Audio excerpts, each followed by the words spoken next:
Buddy, if you can hear me, just indicate in the chat box. So just indicate in the chat box if you can hear me. If you are here with all right. I want to do that. They're actually here. Alright. So we have about how many people? Alright. So good evening everybody. Thank you for joining. Okay, depending on where you are joining from, so the time may be different. But from Nigeria, we're in the evening, time is 7 p.m. Today we'll be having a session. Our session will be on core surgical training application. I want you to know that it doesn't matter the level you are, it doesn't matter where you think you are, or probably you think that okay, maybe because I'm a medical student and just like planning to apply for our teacher would shed more light on that when it comes on stage. So I want you to put your minds at it, and I can assure you that it's going to be an amazing session. So without wasting much of our time, so I would just invite Mr. Bankole Oyewole, a general surgery trainee, ST3, West Midlands, UK, to take us on core surgical training application, and we hope to learn. We hope to learn. I hope you are ready to learn from him and make use of one or two points that's going to give us here. So, Mr. Bankole Oyewole, you have the stage, sir. Hello, good afternoon, everyone. My name is Bankole, as already mentioned. I hope you can hear me. Anyways, I'm a course, well, I'm an ST3 general surgery trainee here at the West Midland Deanery. And just a brief introduction about myself. I graduated medical school in 2015, and after that, I did my internship for a year in 2016. And then by the end of my internship, I wrote the PLAB exams and then came to the UK in 2017. Did a transgrade urology job for a few months, then did my FY2 locum appointment for training. That's like a training FY2 post for a year. And then got into the core surgical training for a couple of years in the Kent, Surrey, and Sussex region. And the reason why that is important is the fact that just like the Adigbe test said, you need to plan ahead, and the information you have is quite important. There are some things that once you know, you can start collecting your evidence from day one, and you can start planning ahead, especially when you have a goal in mind to get into core surgical training. It's also important to know the rules and how things change. So the reason I had to do my FY2 training was the fact that at that point in time, so in 2017, 2018, if you were not a British citizen or had an European passport, you could not apply for round one of training, meaning you could only apply for round two, except you wanted to do GP or psychiatry. That was the only way you could apply for round one. And because core surgical training is very competitive, it means most international medical graduates that were not British citizens could not get into core surgical training except they had to find their way around. Some went to do GP training or waited for their citizenship to then go into surgical training. So it's quite important to be ahead of the game and to have the relevant information in mind. And even as a medical student, when you know the next steps and when you know the things you need, you also know the timeline as to when to get those things. And that helps you with your PLAB application. For instance, if you are a third or fourth year medical student, you should know by 2024, it's no longer going to be the PLAB, it's going to be the UK medical licensing assessment. It's a change in name and also going to be a change in the way things work. But however, it's that forward planning that you need. So as a medical student now, you know that by 2024, when you want to apply, you will not be applying to PLAB anymore or using the PLAB route. And just having that information in mind means that you can have a background of what to expect and you will not be caught unawares. So let's go into the core surgical training application talk. So basically, at this current time, anybody can apply to core surgical training if you qualify. There's one major restriction to applying for core surgical training, which we'll talk about later. But to apply, you need to know when you can actually apply. So every year, without fail, the vacancies are published online in November. And usually in that same week, the application window opens. It means in November, you'll be able to submit your online application to start training tentatively for the next year, August. So generally, if you're a medical student or even you're in your internship stage, you can start planning ahead, knowing that fine, if I finish my internship in, let's say, January, then I have to apply for a job in the UK, blah blah blah, and I know that I'm going to be eligible to apply for core surgical training in November of that year to start training the next August the next year. So that's how things work basically. The application window is a 28-day window, meaning if the application opens on the 1st of November, then the application closes on the 29th of November.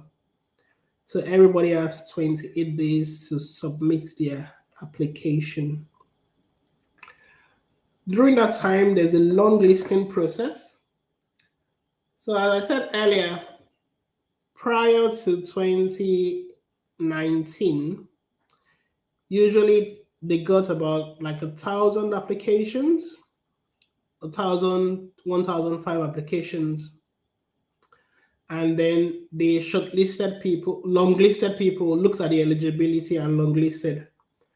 So the longlisting is to look at those that are actually qualified to apply. And basically, after 2019, when everybody could apply, the application jumped from about 1,005 applicants, or not even qualified applicants now, just people that send in the applications, from around 1,005 to I think close to 3,000, because anybody could apply anywhere in the world, just put in your application. So then they start a long listing process. And we'll talk about the long listing later, and the eligibility. So once you've been long listed in quote, then the interviews usually run from around February to March, but the window is January to March. Because of the COVID pandemic, it's now online, and I don't see it changing anytime soon. So most likely, the online system is coming here to stay because it's more effective. So let's say out of 4,000 people currently that apply, or 3 to 4,000 people that send in an application to the course surgical training office, they can only grant interviews to about 1,500 or 1,200. And that's 1,200 slots, interview slots for about 600 training posts. And those training posts are in Scotland, Wales, and England, and I think Northern Ireland too, actually. So you're looking at, let's say, 3 to 4,000 people applying, just sending in the application. And then out of those 3 to 4,000 people, they're going to long list people that they think that qualifies. And then out of that, they have to actually now shortlist people for the interviews. And I've said when the interviews open, it's usually like a 30 minute interview. There are usually 3 stations. There's a portfolio station. Currently, because it's no longer in-person interviews, then you have to have a lovely portfolio. You put all your documents in the portfolio and then take it to the panel to look at. Now, because you'd have done your self-assessment online during the application process, you don't need a physical portfolio anymore. The second part of the interview is a clinical scenario. So usually there are 2 clinical scenarios, things like sepsis, evaluating the postoperative patient, and osmotic leaks, just simple, common, everyday surgical problems. Sometimes even upper GI bleeds are scenarios. So you get 2 scenarios. One of the scenarios you read before you actually enter the interview. Even if it's a virtual interview, you see the scenario before you go into the virtual room. And in the second scenario, they ask you during the interview, and the aim of that is to test your fit thinking. So it's a bit more quick fire kind of questions. I remember mine. I think I got someone that had shortness of breath post hip replacement or thereabout. And my first question was someone with an upper GI bleed, I believe. So after your clinical scenario, and you look at you have a management station. So the management station too is a bit divided into 2.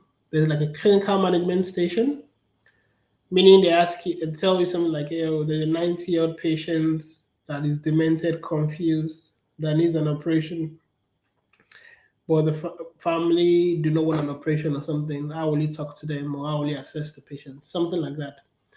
And then the other part of the management station is random things like audits. Tell us about audits, research, which kind of consent forms do you know, consent form 1, 2, 3, 4, and the likes.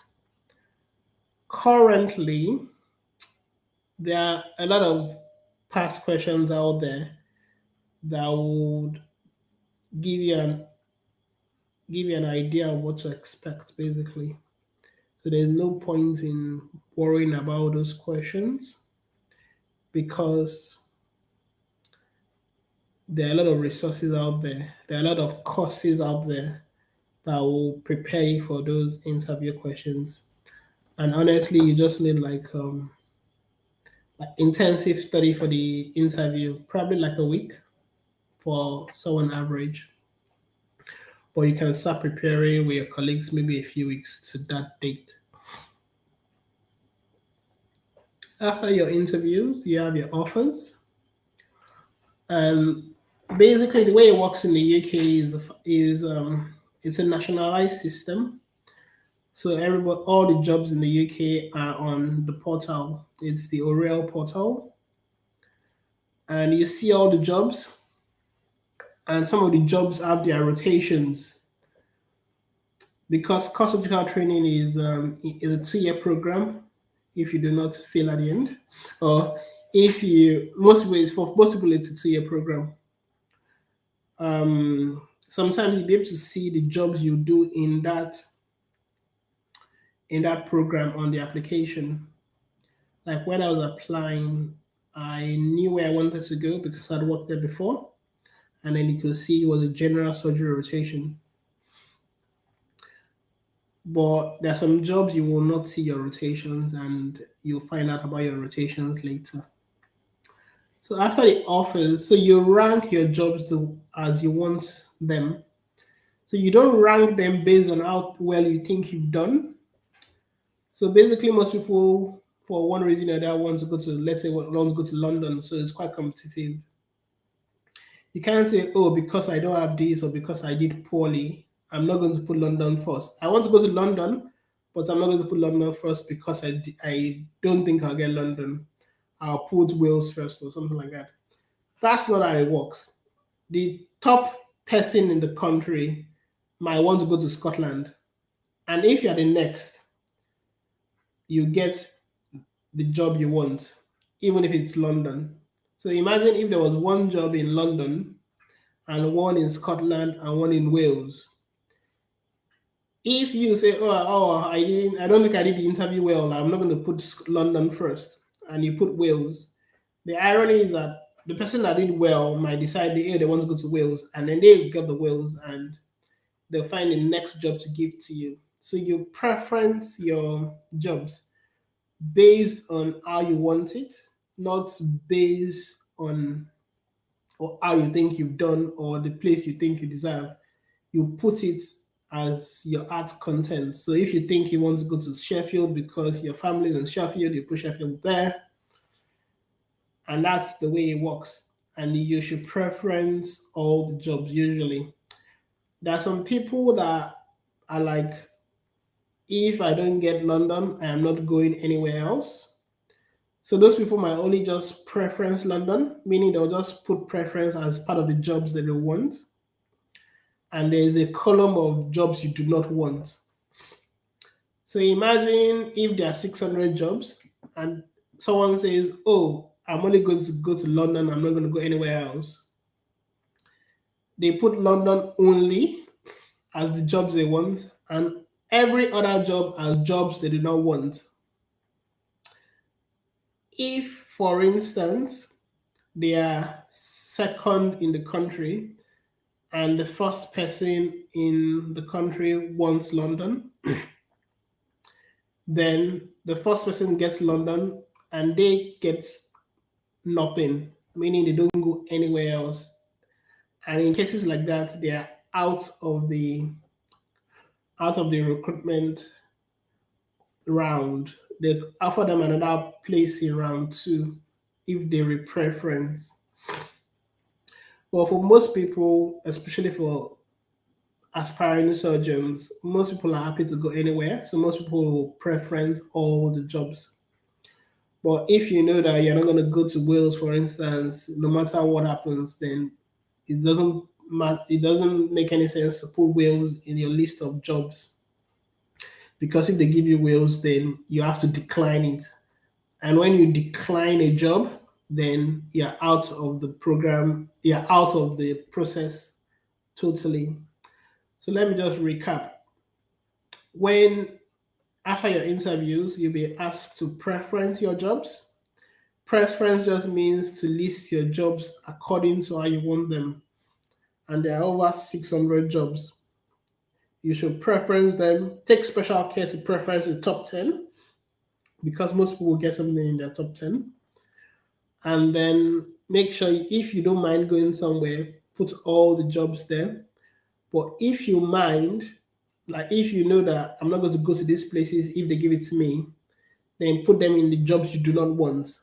Because if they give you a job and you reject it, then there will be no other options available.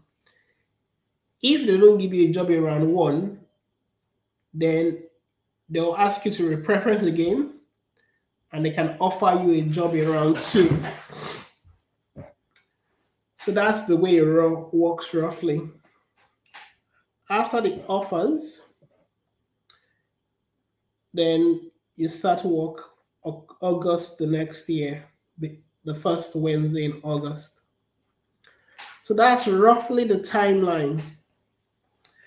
And the reason why this is important is the fact that if you are working on any project, you know the timeline of the project you're working on. You know that by submission of your application, let's say in the last week of November, that project has to be ready. If not, you cannot include it in your product, in your application, I mean. If anybody has any questions at this point in time, just send a message in the chat function. Is that okay? So we're talking about eligibility. Well, to apply for the course surgical training, you need your MBS. I'm sure you know. However, as I said, forward thinking is very important. If, for instance, you are finishing, so the medical students here, they all finish around May, and then they start their internship. The internship in the UK is the foundation training. So they start their foundation training in August. So if you are in another country, for instance, and you finish your medical school in January, it's always advisable to have 1 year of internship in your home country. Currently, you can apply for internship in the UK once you've passed your PLAB exam. It's a bit more competitive, but it's possible. But the path of least resistance really is to do your internship in your home country and get a full registration. So if you finish your medical school in whichever country, let's say in January, let's say you start your internship in February of that year, then you know that next year, February, that is when you would have finished your internship. And then the earliest you can start a job in the UK will be February of the next year. So most people immediately they finish their medical school will go for their internship.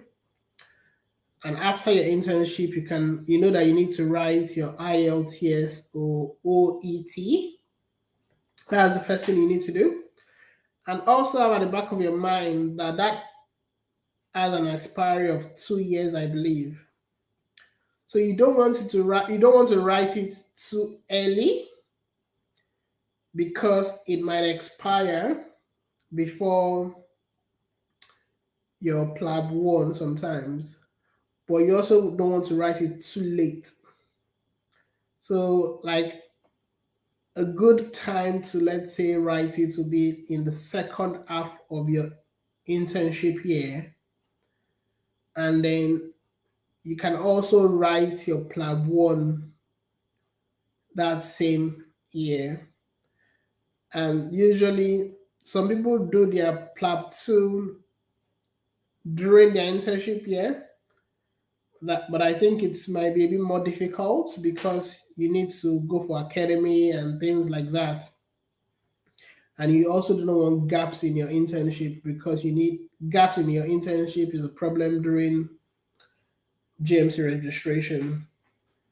So most people will do their PLAB 2 immediately after their internship. Possible to do during your internship though.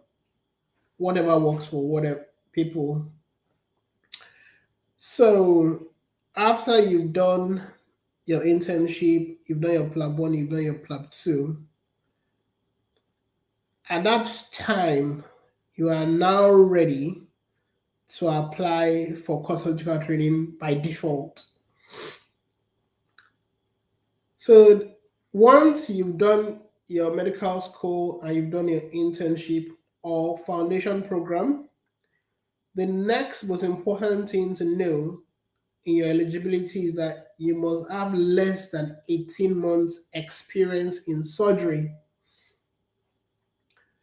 So that is where most people get it wrong.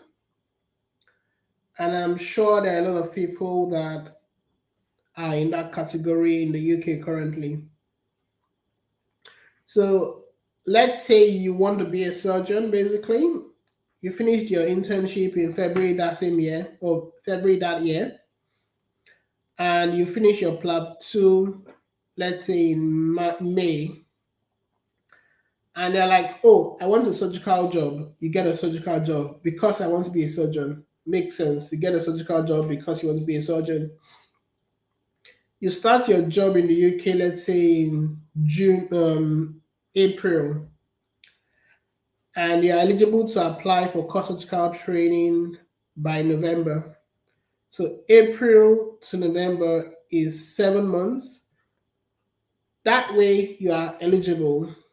So you have 7 months of training of surgical experience. The 18 months does not include your internship year or your foundation year. So everybody will rotate through a surgical rotation as part of their internship. So that doesn't count. So once you've done that, some people might not get a job. Let's say they start their surgical job in April, apply for surgical training in November, and then don't get it. At this point, you know that if you remain in that surgical job, by the time the next core surgical training application comes next year, that's 12 plus 7, that is 19 months. You will no longer be eligible to apply for core surgical training. So now you have to ask yourself, do I now leave my surgical job and go to a medical job or go to A&E and go to somewhere else? And that's where planning comes into place. And then your decision will talk about the things that might influence your decision. So the things that count as surgical jobs are general surgery and all its specialties. So renal transplants, hepatobiliary jobs are all surgical jobs. Plastics, urology. Basically, the things that do not count as surgical jobs are ophthalmology and obstetrics and gynecology.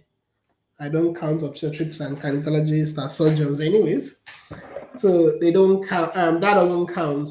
But every other surgical specialty counts.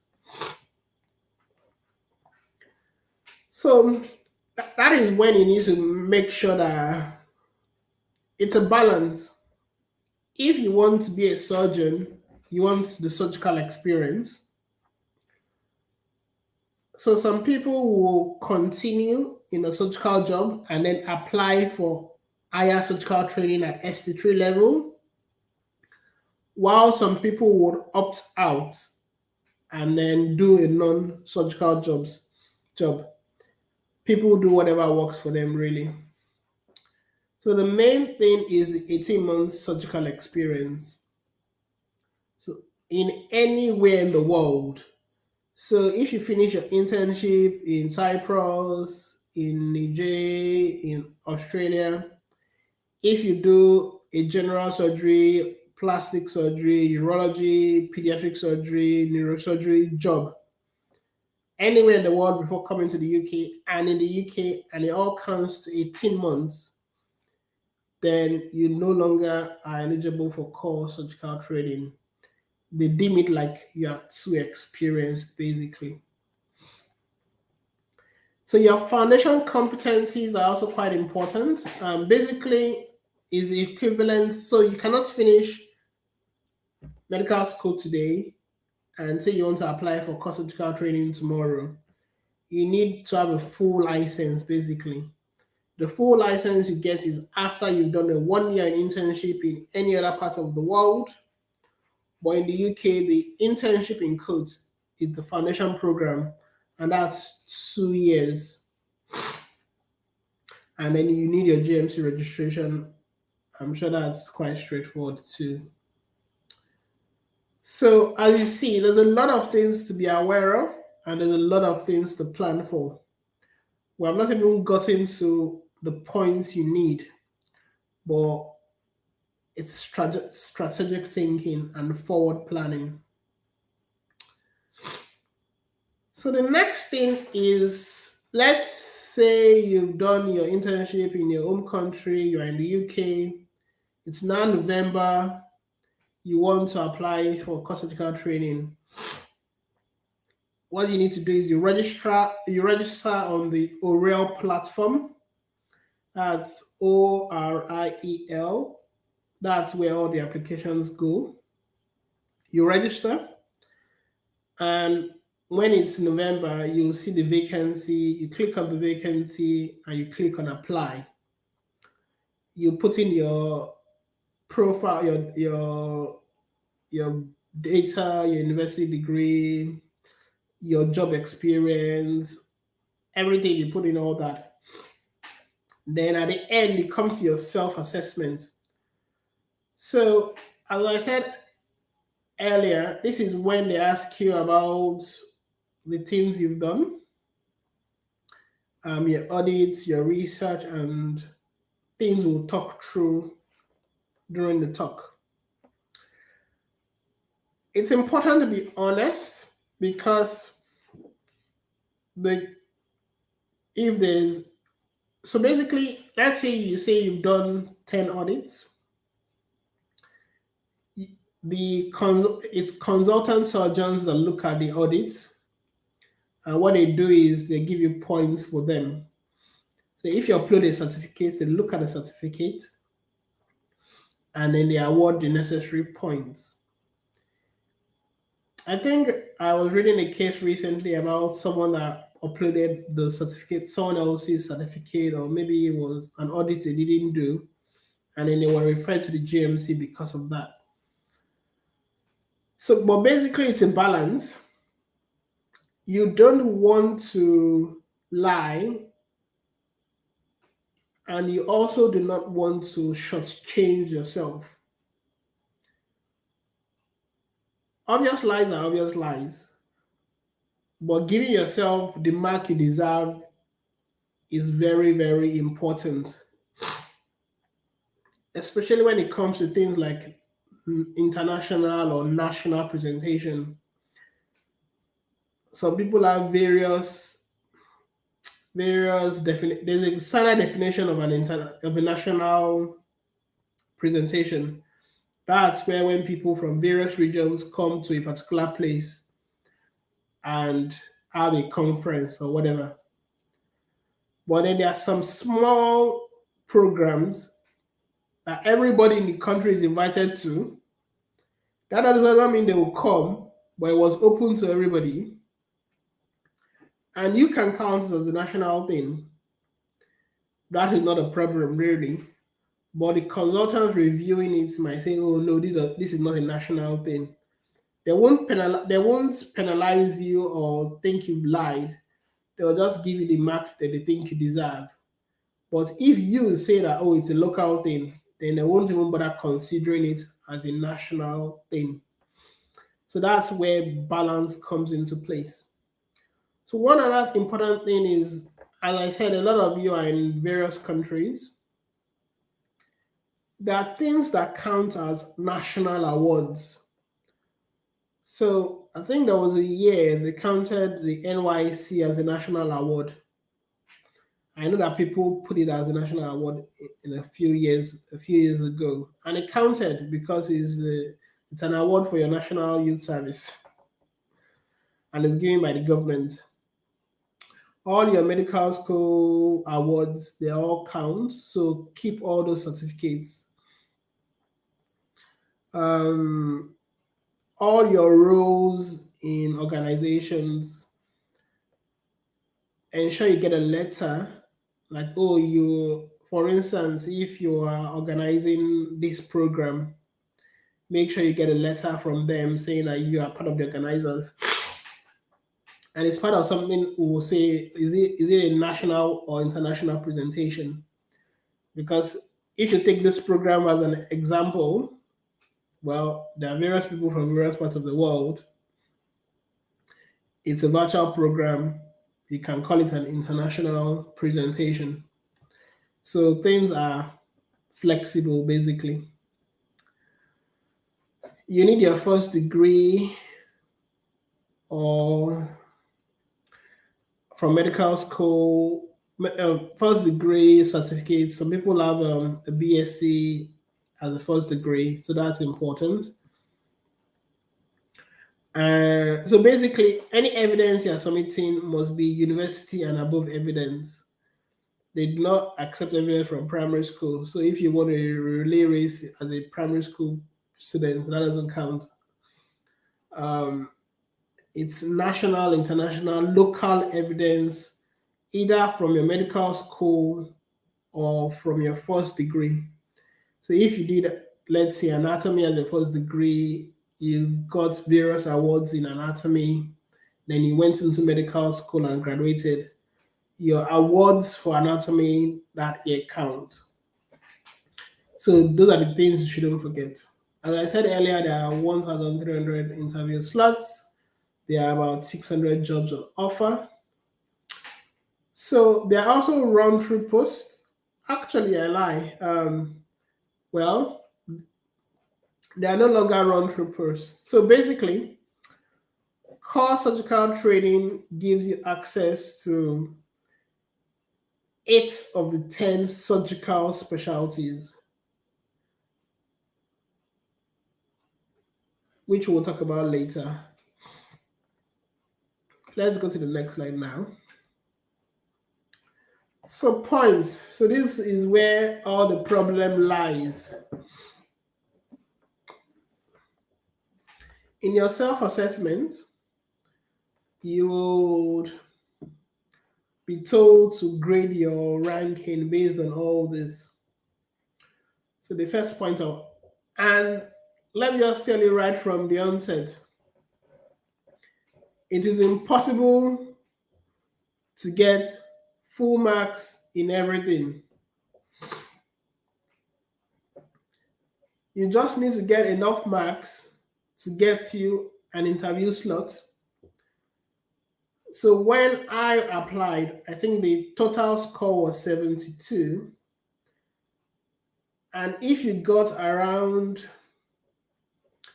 40 and above, you would have gotten an interview.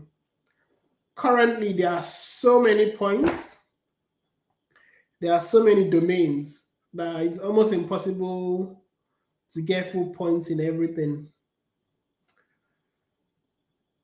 But if you get up to 60 to 70% of the available points, then you are more likely to get an interview. So as I said, you're not going to get points in everything because that's just impossible, except you are someone a bit crazy, really. Um, and even at that, some of the points are contradictory, that you cannot get this point and also get that point. You just need to get enough points to score you an interview. So basically, you need to score around maybe 60 to 70%. You need to get 60 to 70% on the points on offer to guarantee you an interview slot. So let's start. The first one is the MRCS Part A. This is easy. It gives you 4 points if you passed it, 0 points otherwise. Before they used to give you a point if you attempted it. Now they don't bother. It's either all or nothing. And the next question is, when are you eligible to sit the MRCS Part A? You are eligible immediately you finish medical school. So as a UK graduate, or as a UK graduate, you can apply, you can write your MRCS Part A during your foundation year. As an international graduate, you are currently reading for your plan. So adding MRCS Part A might not be the most prudent thing to do, but some people can manage it. Or also, if you think based on your timeline, when you're in the UK, you can write your Part A, then go for it. It gives you 4 points. It's something that currently is very important because 4 points is a lot. And it's, I think the Part A costs around £400 or thereabout. And it's relatively, okay, the pass mark for Part A is around 40%. But because you just finished medical school, you have a higher chance of passing the MRCS Part A. The next is surgical courses. If you do up to 4 surgical courses, then you get 4 points. These are also easy. The main surgical courses are the basic surgical skills course, the advanced trauma life support course, the care of the critically ill surgical patient course. But I would advise that you do not do the expensive courses because there are a lot of cheap surgical courses out there. Do not spend all your money doing expensive courses like the CRISP course, which goes for more than £1,000. Also, remember, if you are working in the UK, you have a study budget, and some trusts give you a study budget of over £1,000, which you can actually use for these courses. So look for cheap surgical courses to do. I don't know. I think surgical courses in your own country will count, but they just have to give you a very good certificate. So cheap surgical courses, don't do anything expensive. Logbook is also another one that you can get. So right from your housemanship, if you assist in theater, or even, I think it's based on, even as a medical student, I think,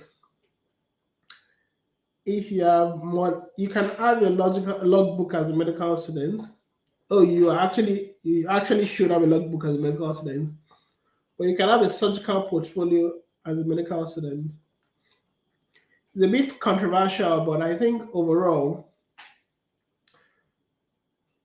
it's going to be a verified logbook, meaning a consultant has to sign it, and most likely it's going to be logbooks for when you're internship year, in your internship year or your foundation year, or in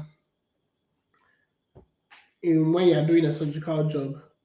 You just need 30 cases and above. You don't need to do them yourself. You just scrub and assist. 30 cases is easy. And most people would have that. So that goes back to when I was saying that you need to plan. So if you say you don't want to get a surgical job because you don't want to exceed 18 months, you also need a surgical job to get you your logbook numbers. But 18 cases, realistically, in some theater, in a week, you can get 18 and 30 cases in some hospitals. You just need to go to their elective lists and scrub and assist, or just be helpful. Surgical conferences also If you do three, and if you don't, if you do two surgical courses, you get 2 points. If you do less than two, you get 0 points.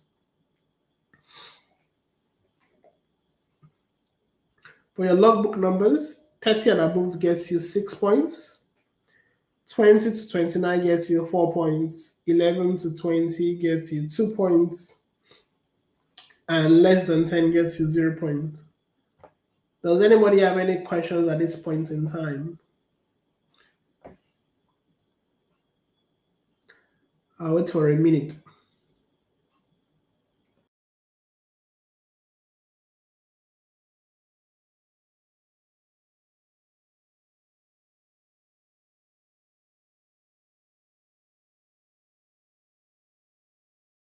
Yes, thank you for your question. The question, so is asked, someone has asked, how do you set up a logbook?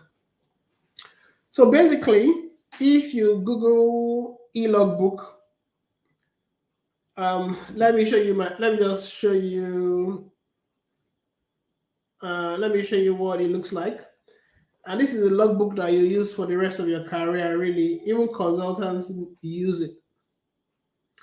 So basically, I don't know if you can see, this is the website.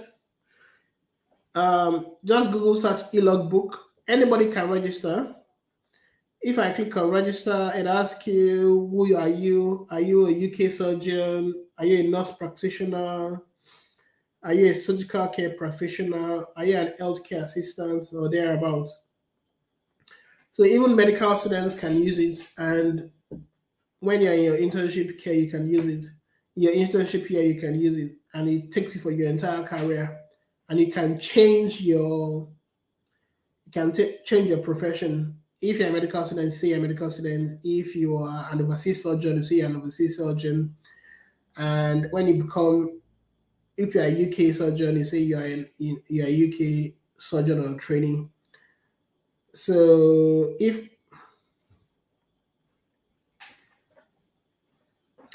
So the other question says, does low car surgical courses count? For example, I took an orthopedic skills course with my trust and got a certificate.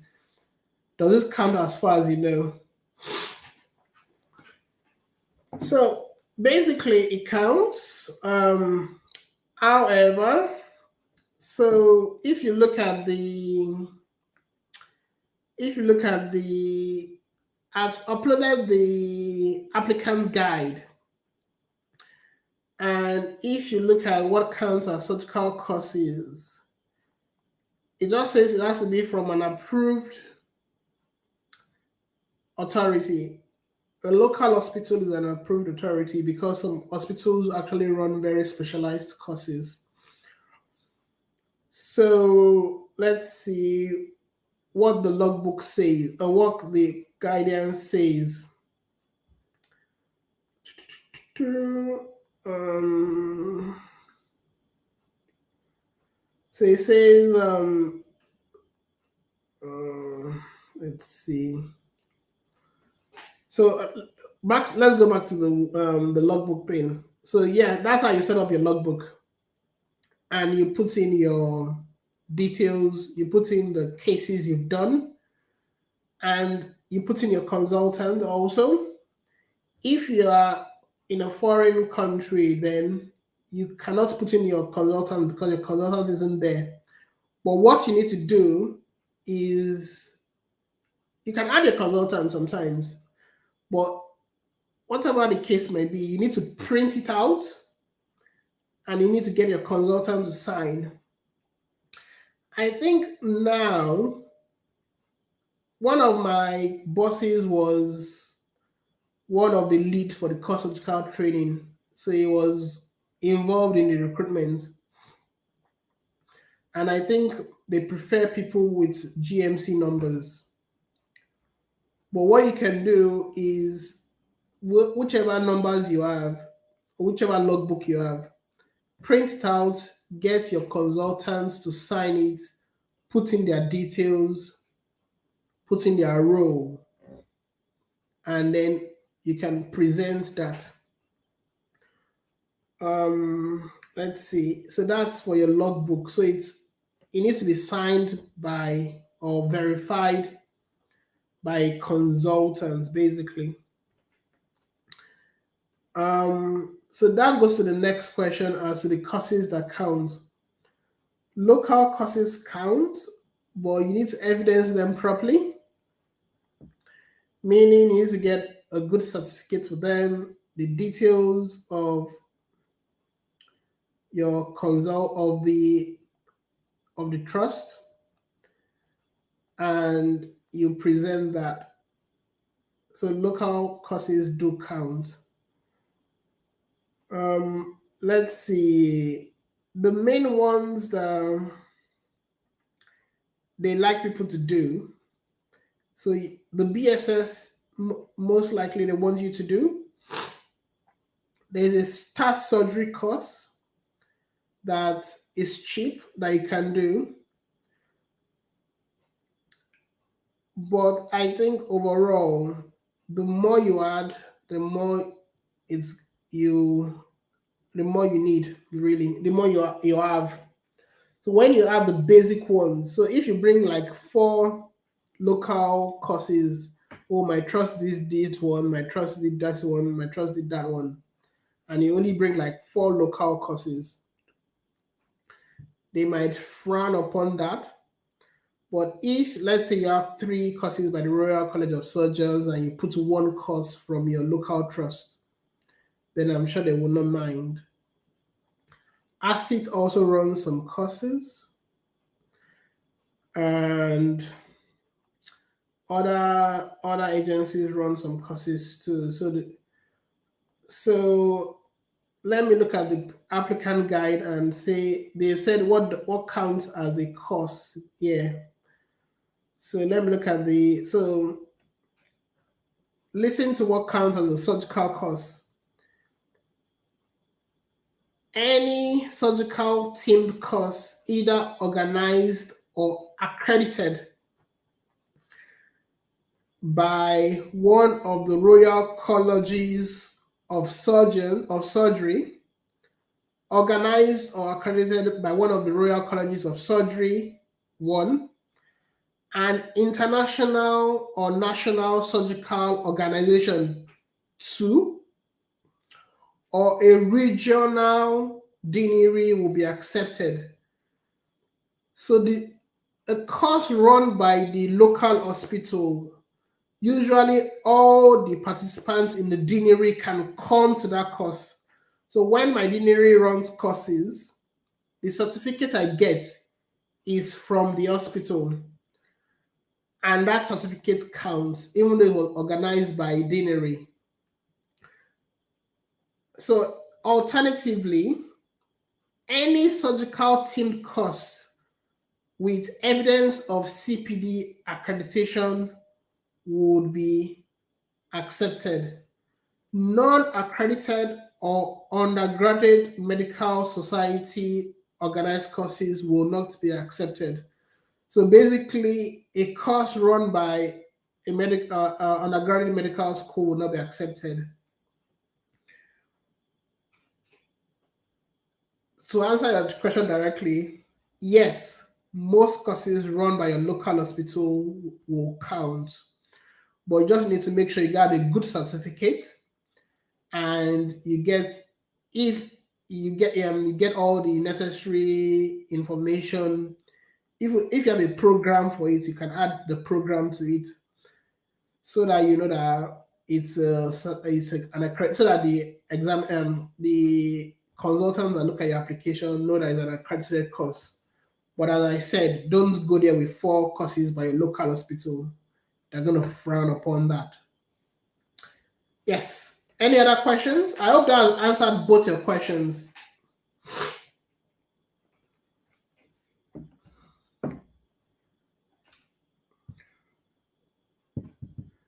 Good. So that's for your logbook. You can download your logbook at any time. Put in all your logbook numbers. Your surgical courses we've talked about. Surgical conference, we've also So the main surgical conferences are the ACID conference, the ASGBI conference. There are loads of other conferences. And if you do three or more conferences, you get your 3 points. So just like the previous question, what counts as a surgical conference? There's also 1 year also. There's also a definition in the PDF I uploaded already. Most things will count. It needs to be an agency that is accredited or organized, um, or that gives you a CPD point. So your trust conference would also count because most trusts will run a conference and they'll get more people to come to that conference. They'll ask speakers. But as I said, it's always good to have a well established conference too. So as a course educator trainee, if you go for one asset, it's online, so it's not that difficult. Register for one, put an asset there as your number one, put another well recognized course as number two, and then if you put your local or smaller conference as number three, then they are more likely to give you those points. Um, it's two consultants that look at the evidence you've presented, and like with everything in life, the way you package your evidence really counts.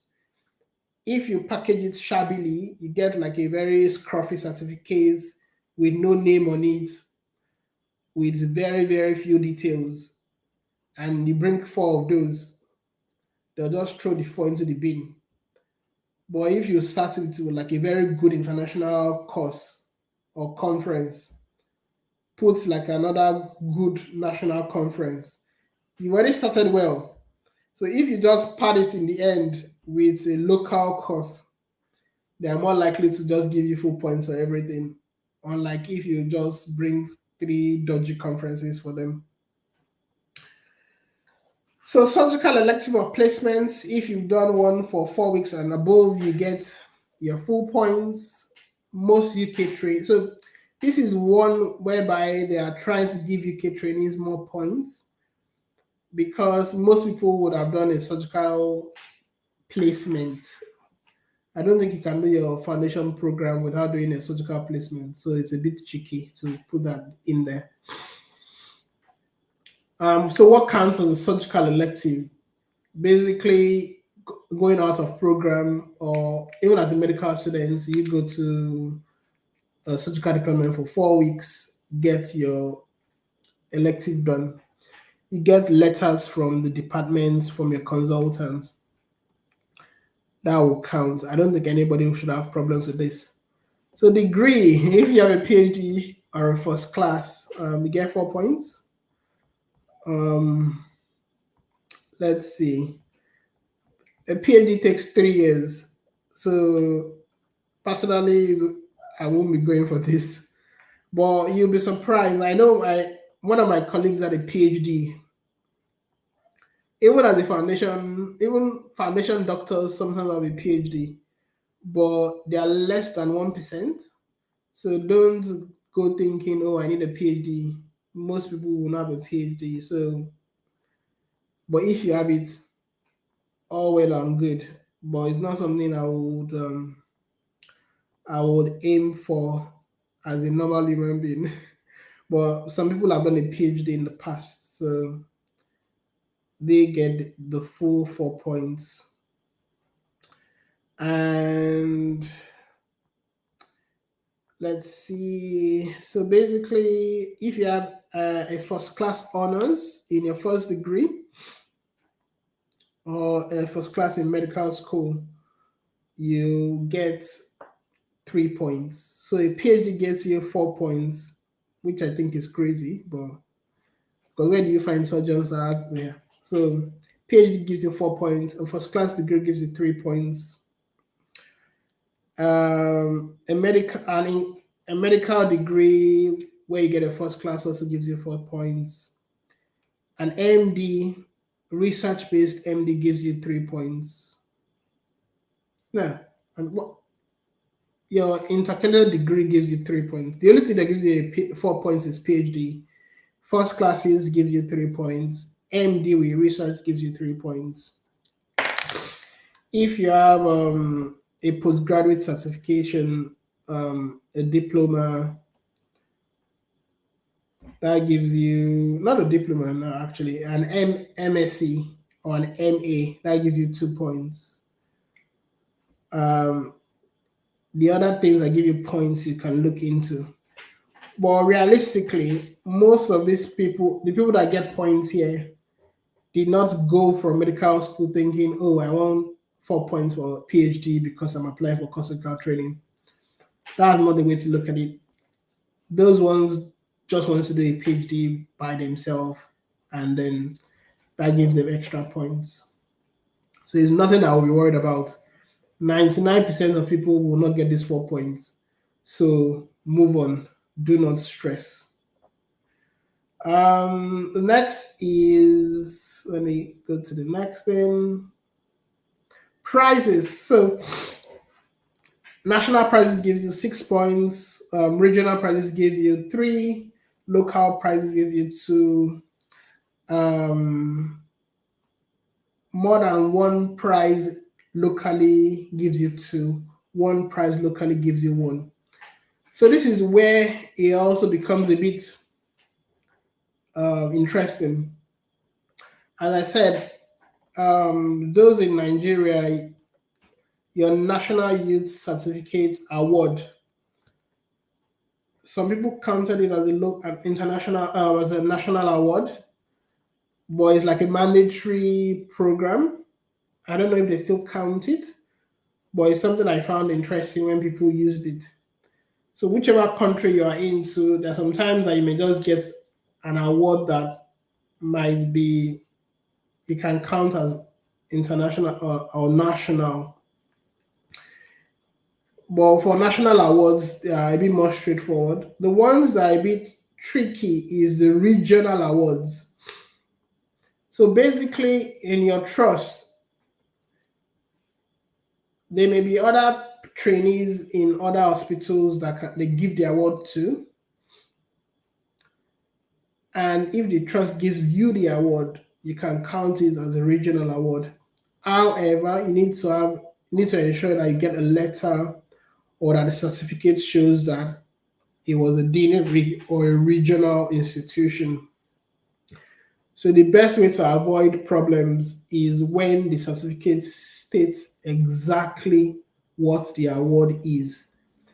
If you have a certificate that does not state, let's say this is a regional thing, like this is the Kent, Surrey, and Sussex deanery or region, if that certificate does not state it, you can get a covering letter from the consultant or from the hospital to say this award was open to all the hospitals in the region and should be categorized as a regional award for the purpose of course surgical training application. So if you have a certificate that is a bit unclear, then get a letter that says the exact wording that gives you the exact point. So if you want this certificate to say, if the certificate does not say national and you do not want to fight or argue with anybody, just get a letter that says exactly that. Email whoever is in charge and say, can you give me a letter that says this is an international award because this country, that country, this country were there, and this person won that award as an international award. So if your certificate is not clear, just get a letter that clarifies it so that number one, they do not, so that they give those points.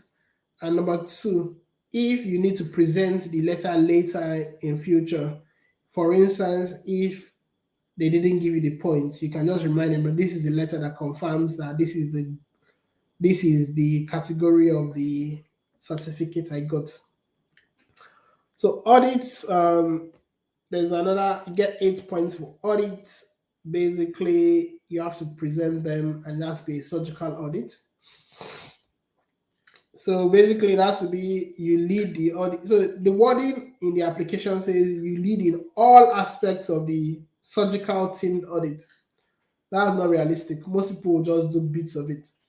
But for your application, as long as you've presented it, the surgical team audit, and you present it as a local original meeting, most people will get the 8 points for this. It doesn't need to even be an international presentation. You just need to present it at your local meeting.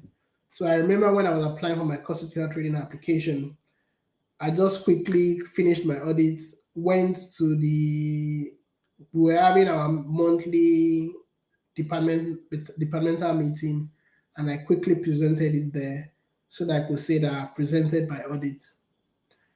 It's just a 5 minutes presentation. You can say you've presented it.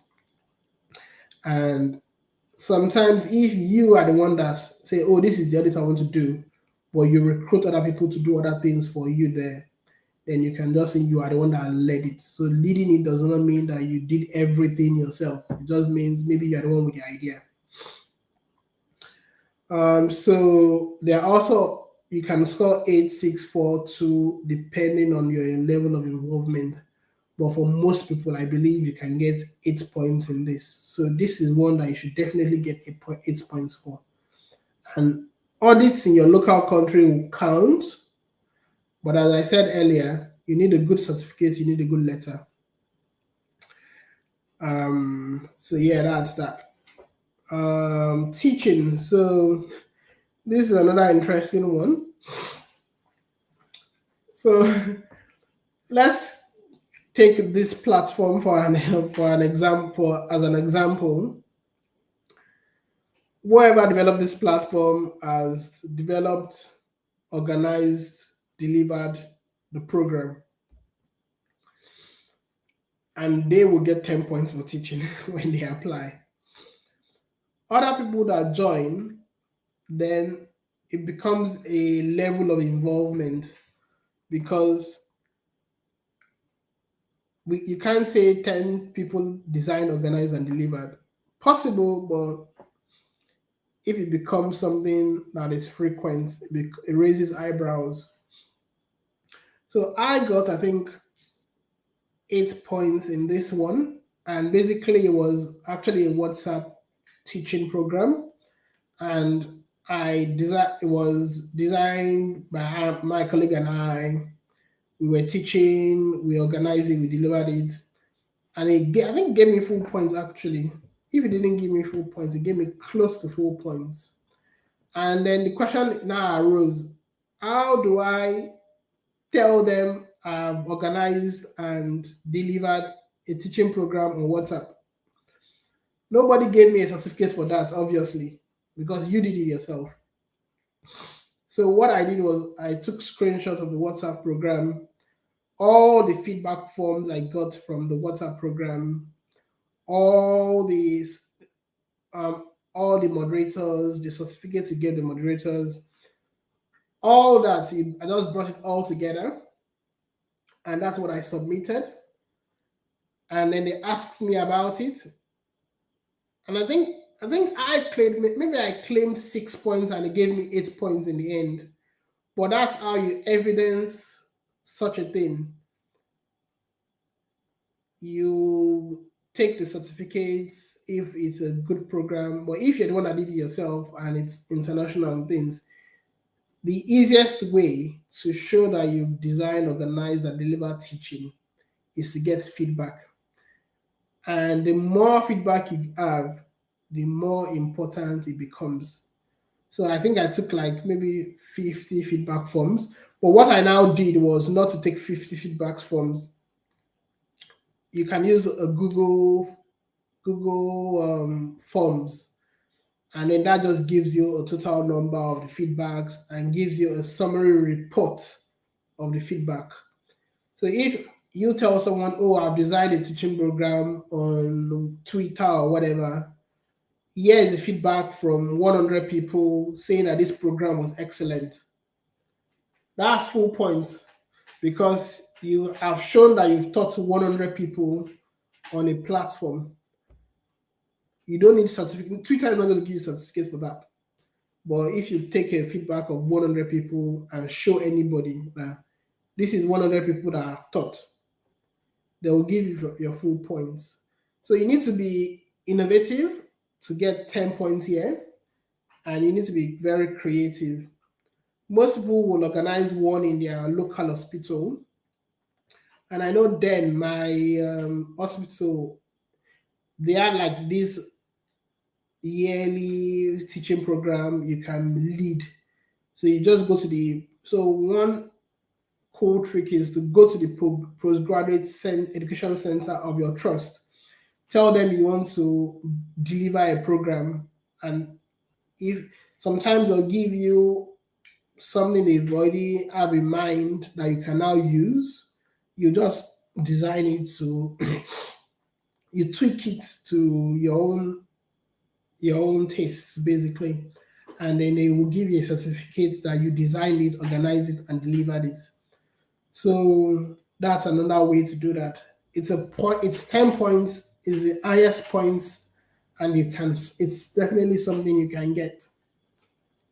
I know one of my colleagues also. We went to the trust HR. We said we wanted to organize a program, and they gave us the support to organize it and deliver it. So it's something you need to do, or and you can do.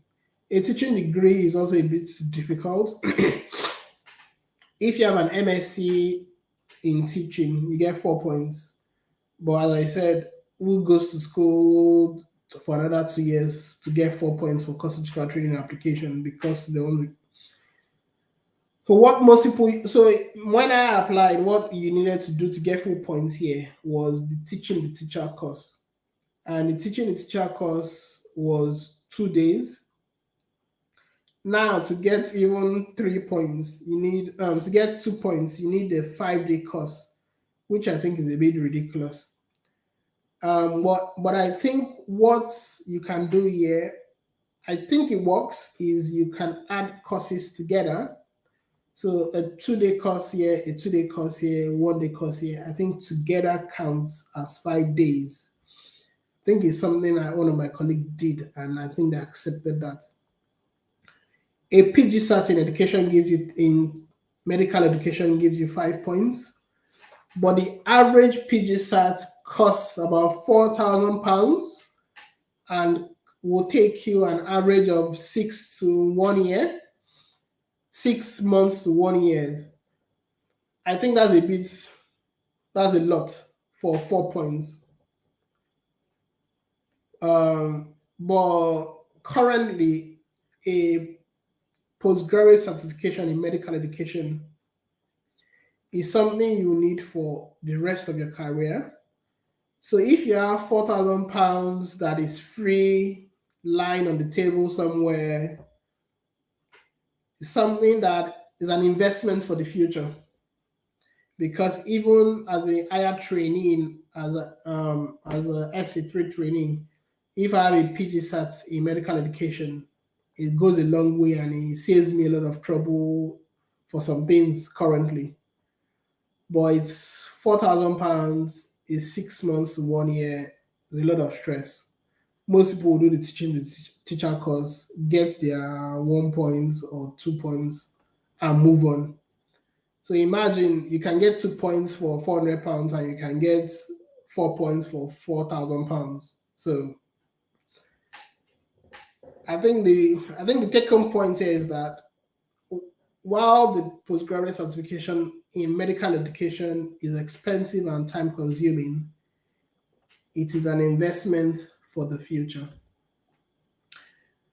But do not go kill yourself about it. Presentations are quite straightforward. National/national presentations.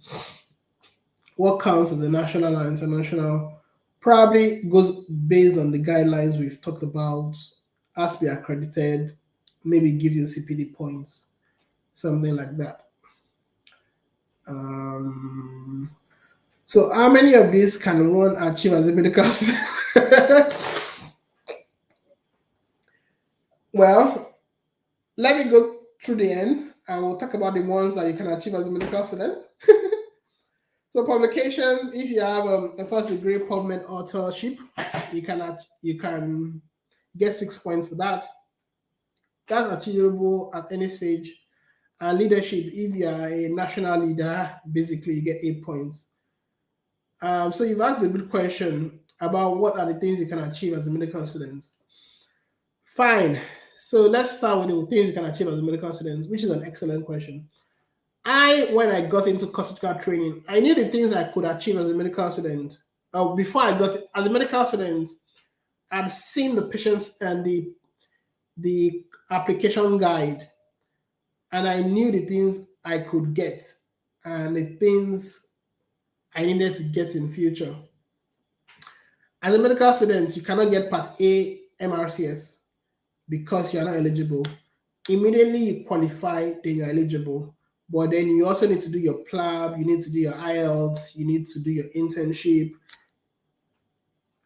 And also, you can do this conveniently while you're in the UK.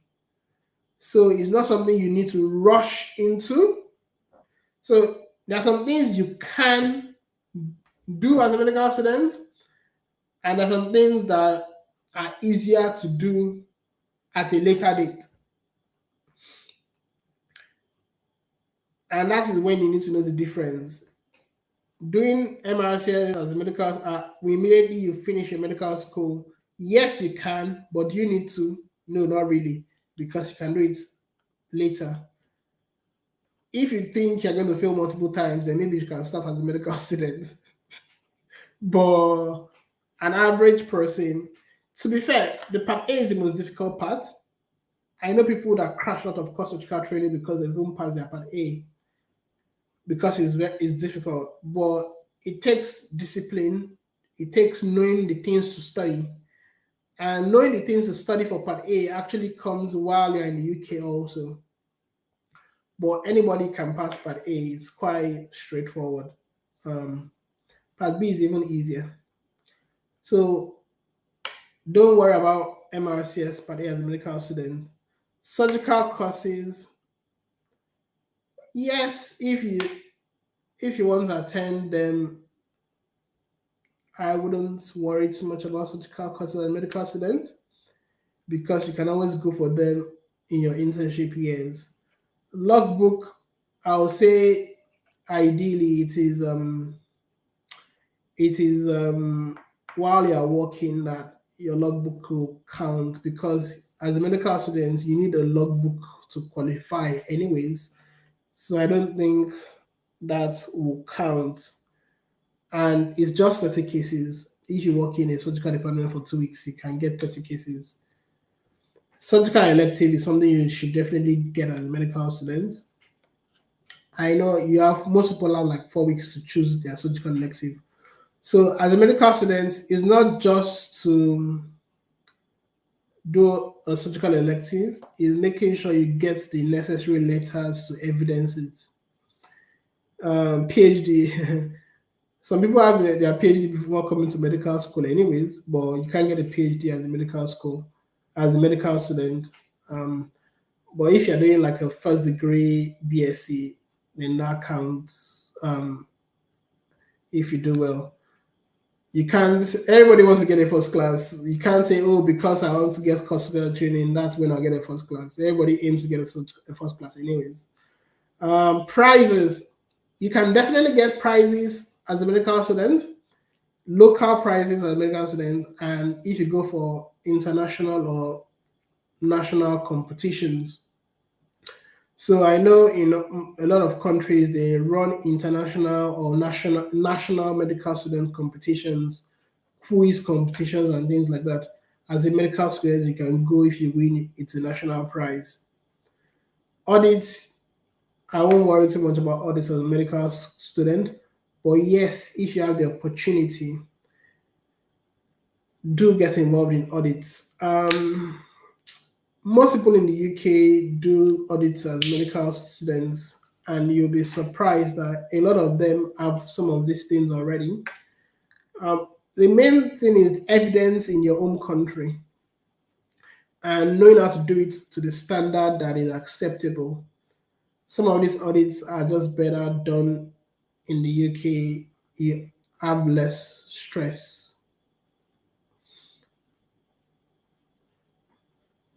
Um, Next is teaching. So as a medical student, um, you can teach nurses or teach your colleagues or teach non-medical students about things, and that you can also set up teaching programs for secondary school or other people, and that also counts even as a medical student. A teaching degree as an MSc is not necessarily feasible as a medical student. Presentations as medical student counts. So one of the first papers I ever got was my final year program paper. So most people will have to write do a research in their final year program, and then I took my research and then summarized it, did something else to it, and that was the first paper I ever published in a really good journal. So as a medical student, you can publish papers. I know some people as medical students they publish over 100 papers. You don't need over 100 papers, you just need a couple. But yeah, it's something you can do as a medical student. Presentations is something you can do as a medical student also. And so basically, the fundamental thing you need to know here is you need to know how to milk stuff. Milking stuff, what do I mean? Imagine you do a project as a medical student. Let's say something as simple as hand washing. It starts off as an audit. I want to know how many doctors wash their hands before they go on the ward. You do the audit. That is audit done. Then you'll be like, oh, I want to write a paper on doctors washing their hands before they go to on the ward. You do a literature review, look at all the evidence. You can even do a systematic review, write a paper, get it published. I've done an audit or I've written a paper. Now I submit it to all the conferences in the world. One of them calls me, say, come and present either a poster or an oral presentation. You present it. So basically, what started as one project, hand washing, you've gotten an audit out of it, you wrote it out of the paper, you presented it, and let's say, oh, now leadership. I want to organize. I want to start a group of people that ensure people wash their hands. Blah blah blah. You get 10 people to provide this and provide that. Um, yeah, you become the head of hygiene in the hospital. That's a local hygiene thing as leadership. So one project can get you a lot of things, and that's what most people do. Is that okay?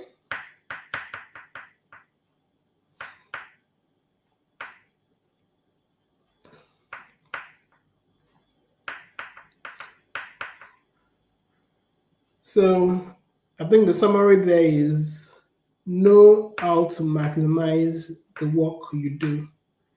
Take one thing and do it as good as you can.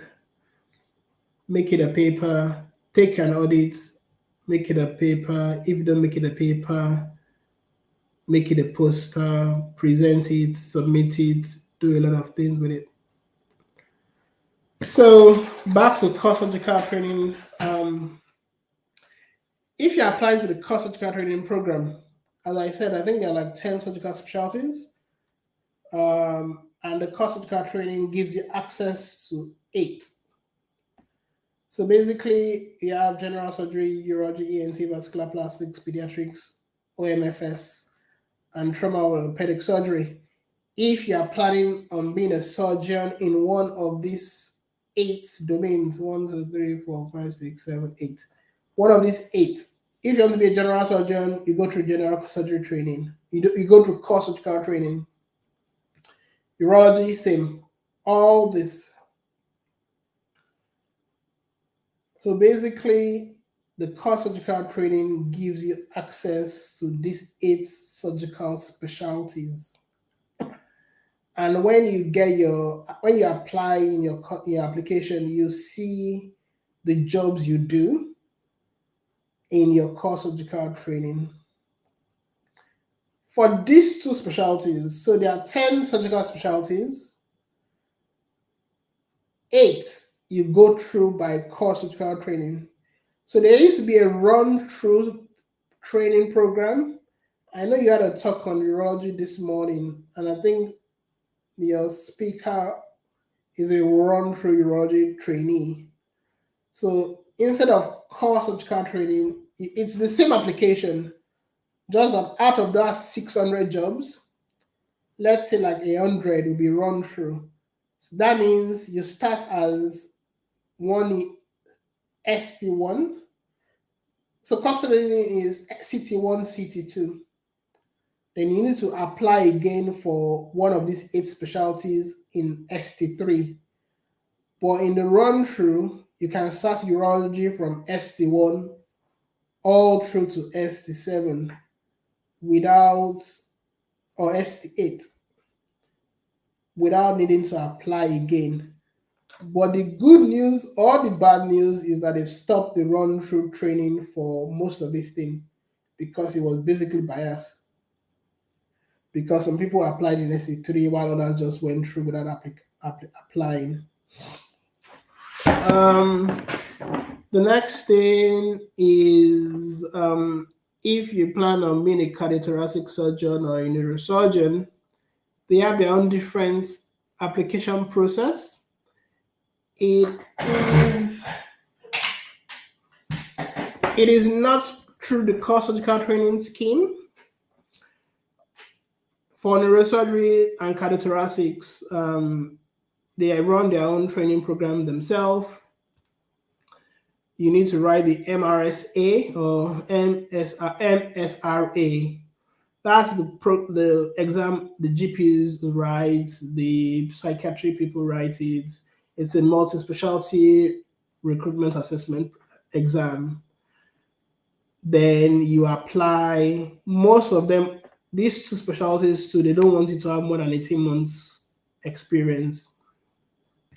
And neurosurgery has like maybe 9 jobs in the country.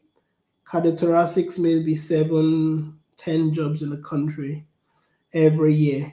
The main problem with these specialties is that yes, they are fun and they have prestige, but you can finish cardiothoracic training and not get a job in the UK or anywhere else in the world because there are very few.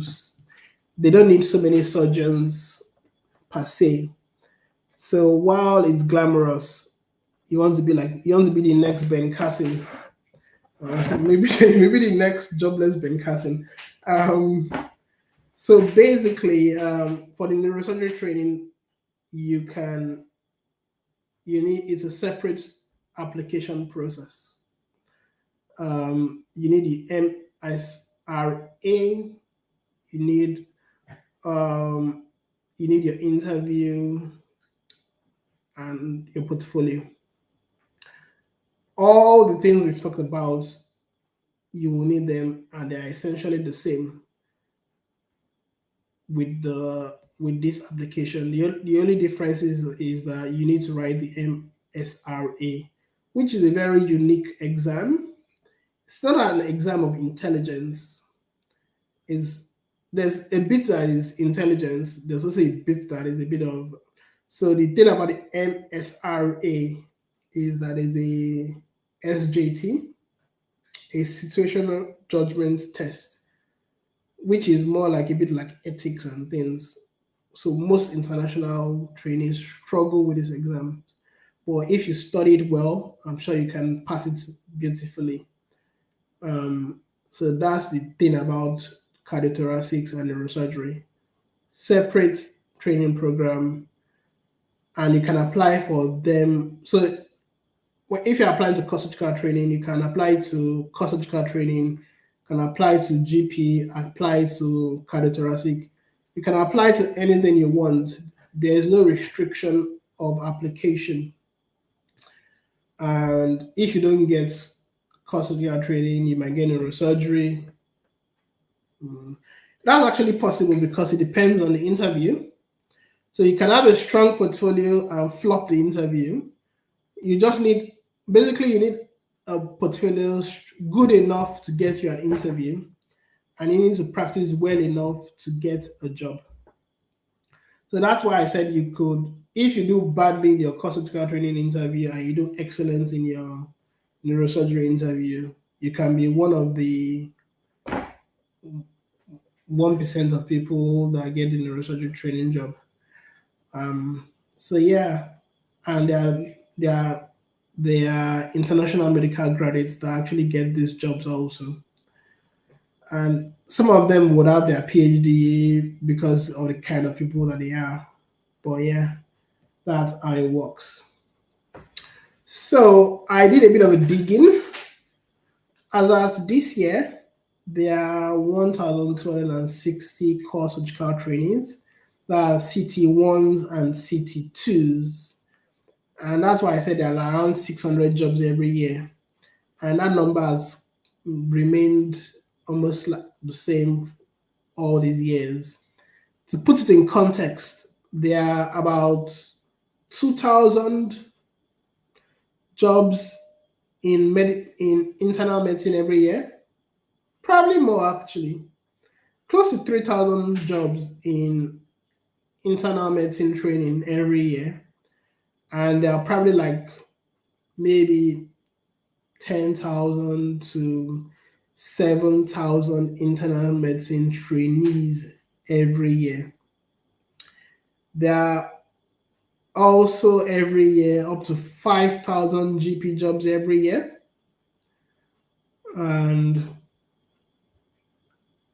because even in the GP training program, it opens twice a year. So unlike core surgical training, like just once a year. Out of the 1,260 core trainees, 101 of them are international medical graduates. That is a bit deceiving because some of these 101 people are British citizens. But that gives you an example, and that's 8%. But this is increasing because, as I said, there was a change in the rules. So when I applied, I think it was 3% because you couldn't apply as an international graduate. But so the rules keep changing. Overall, I think they're making it a bit more. There are some things that are getting more difficult, and then some that are getting easier. So basically, it's easier to apply now because you can. But the things you need is becoming a bit more. It's becoming more. But it's something that is definitely worth applying to. I think my take-home advice would be to start early. And I think you guys are ahead of the curve if you're medical students and you're already having these questions. As a medical student in 2015, I didn't have all this. I had to just Google search and stock things online. Plan. Now that you know the things you need to do, you can start volunteering for more things. And for instance, if you go to a national outreach program, you can just tell them to give you a certificate for this or that, an award for this or that. You need to be proactive and be smart. Know the system well, know the timetables, know. Like for instance, my colleague, when he applied for course of training last year, they declined his application, telling him he had exceeded the 18 months limit. So he had to write them back and say no, he hasn't exceeded it because it is an application. So while his job, he had a contract up to February. So he applied in November that year. It was going to be 18 months by February. So I think when they were looking at it, they calculated it up to February. But then he wrote to them and said, no, by November when I'm applying, I'll be like 15 months or thereabouts. And then even though they declined his application, they are now accepted it when he emailed them and just told them that this is the correct information. So he was panicking. I just said, just calm down. This is the rules. You haven't broken the rules. Send them an email and then they will do that. Um, I put play the game here because some awards you can basically design awards and give yourself, or encourage people to give you awards. Possible. If you need it, you need it. Look towards SC3. Not getting into surgical training doesn't mean you don't become a surgeon. There are other ways of getting into, or there are other ways of becoming a surgeon. The foundation year training. This is a very, very good training program, and stay updated basically. Um, any questions? And documents, I've uploaded the course training applicants handbook. There's a person certification I also sent, and look at the HE website. Any questions? Yes, this has been longer than I expected actually. Any questions? I hope you guys found it useful. I'll just be rambling on. Do you have any questions? I've been told the link ends automatically by 9 p.m. We will not need it to end automatically. I will wait for a few minutes. I'll wait for 4 minutes actually. If there are no questions, then I will end the program in 4 minutes if there are no questions.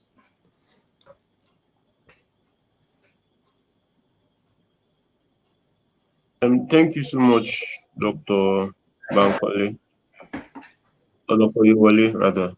I have a question, and I want to ask concerning the publications, basically. Mhm. Um, is it like what publications count? Is it that okay? Probably your research. Probably you have some papers maybe in public health and some other papers in surgery, some other papers in medicine, like that. So do they are they points for each of them, or is just the ones on surgery that just counts? Any paper counts. It doesn't need to be in surgery. The only thing that gives you full points for being in surgery is the audit. So a surgical audit that you do and present gives you full points. But any paper, even if it's hunting and gathering, gives you your full points as long as it's PubMed. Um, they also accept case reports, I believe. And if you're in the UK or even in Nigeria, actually, collaborative papers count. So collaborative papers is this thing that started during COVID or became more popular during COVID, whereby one of the largest papers in the world is the COVID surge paper, and some of your consultants in your hospitals are part of authors on that paper, and it's basically just inputting data online and sending it to the system. And then when they write a paper, they put you as an author. So collaborative papers count. I think they give you. So if you're a collaborative author in 3 or more papers, they give you 2 points. So that is a paper, that is 2 points you get for not doing anything, basically. I have about 5 collaborative papers. I did a lot of work in some, I did virtually nothing in some. Um, but yeah, look at your hospital. So COVID surge is a big one. And there are over 180 countries that are participating in COVID surge. There are over 10,000 collaborative authors. So that is an easy paper to get, and you can get them in any country that you're in, and they count as for course-certificate training. I think case reports also count. No, not including. So case reports do not count, and letters to the auditors do not count, but narrative reviews count. Does emergency department elective count as surgical elective? No, it doesn't. The, the things that count as surgical electives are things like urology, pediatric surgery. I think ICU counts, I think. But look at the document I sent you guys. You know the things that count and the thing that doesn't count.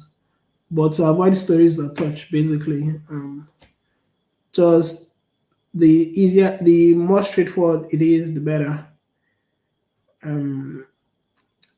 Does the decision gotten at any level other than finals count? Yeah, it does. A lot of medical schools are divided based on the topic, so you can know your anatomy in your second year. If you get a distinction in anatomy, it counts.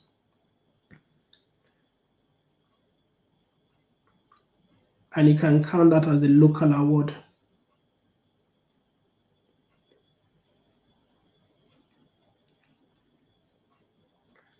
Let's see.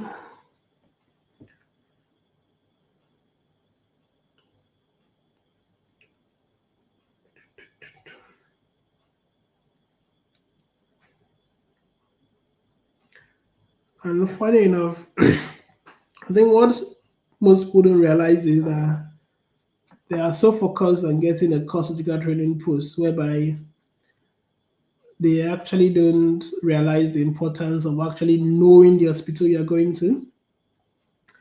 Going to the right hospital for course-certificate training is something that is underrated. Can surgical residents in Nigeria with over 18 months into their training still be eligible for course-certificate training? No. If you have over 18 months of surgical experience anywhere in the world, you do not qualify. In that case, you need to look into the ST3 applications. So if you want to be a general surgeon or urologist, you look at the ST3 general surgery, urology, pediatric surgery, blah, blah, blah. You look at ST3 application and basically don't waste your time in course-certificate training. You have the necessary experience according to them.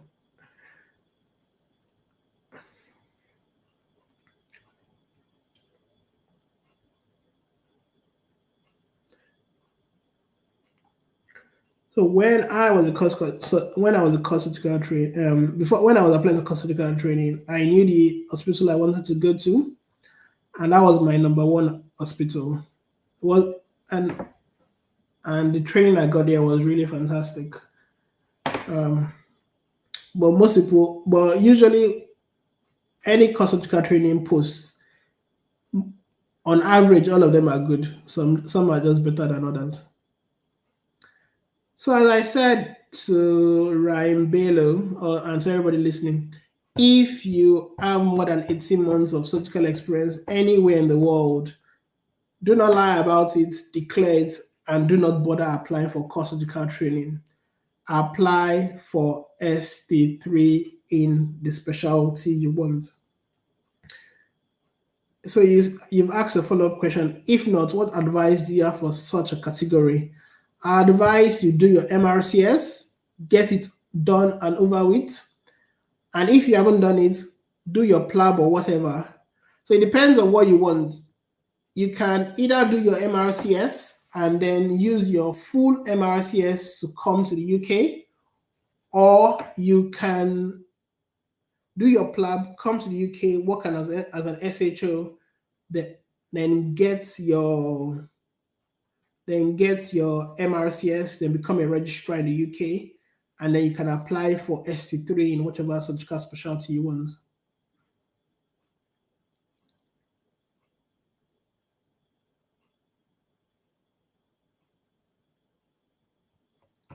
And just like Alaleko has said, getting a letter from all the places you've been to for all your awards, they do count. I think one thing I like the UK for is that it's a very good leveler. No matter which medical school you went to, Igbenadium, UI, Covenant, Bowen, in the UK, it's all a level playing field.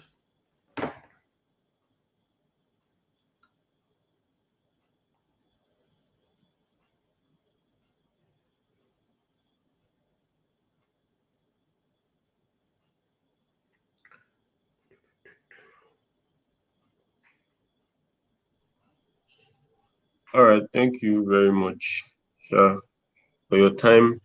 And because this meeting will end by 9, actually. So if there are other questions, you could just all right. If there are other questions, you could just drop them in the chat box, and if time elapses, you can send me a message, or I would relay to the, or you can, I don't know if it's open to receive messages, so you can send either me or if you're on the general surgery group for CGAF, so you can just type it on the group, then we would um talk to the presenter, relay your message to the presenter, and you get a response. So I hope that's fine, because time is not on our side. So I want to appreciate our presenter for the wonderful presentation. I've been able to learn one or two things, that even as a medical student, there are things that we can also do. All right, okay. It may, yes. So there's something for you on the chat box. Oh. So even as a medical student, there are things that we can also do, and you can start now, no matter how little, and that was such an eye opener. And I want to thank everybody for joining. We started this meeting by 7, and this is almost 9, so that's like 2 hours of our time, and that's really a lot. Like, considering that many of us are busy and all of that, so I want to really appreciate us. So I'll send the feedback. I'll send the feedback form now. Okay, it has been sent. So you can just fill the feedback form and you get your certificate. If there are no other questions, we will end the meeting now. So good night, everybody. Thank you so much, Dr. Yewole. We appreciate you for your time. So good night, everybody. All right, then. Take care, everybody. Bye bye. Yes.